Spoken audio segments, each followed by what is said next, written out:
قال عليه الصلاة والسلام حق المسلم على المسلم خمس.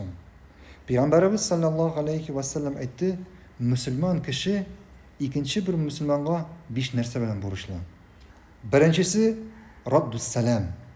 Salamga javob beru. Ya'ni sana salam berdilarkan, sening burching shu salamga javob qaytaru. Nasıl bo'ldi birinchisi? Ikkinchisi va ghiyadatul marid. Avru kishining borib halin bilu. Uchinchisi vattiba'ul janaiz. Mayitni uzatu. Dördüncüsü ve icabetud da'va. Şakırığa cevap beru. Yani seni şakırdıyken bir Müslüman. Şakırığa cevap beru. Yani şakırgan jirge baru. Haminde ahırgısı ve teşmitul atis. Tüşkürgen kişiye Allah sana rahimli bulsun diye aytıyor.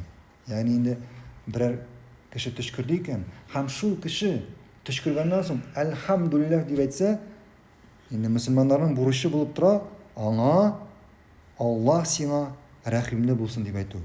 Yani yerhamukallah. Yerhamukallah. Hem bu 5 narsa, hem şu 5 narsa Allah subhanahu teala Müslümanlarına yükledi. Hem indi şuların birisini kişi ötemiyken, demek o uzun narsa var. Ha? Günah. Günah.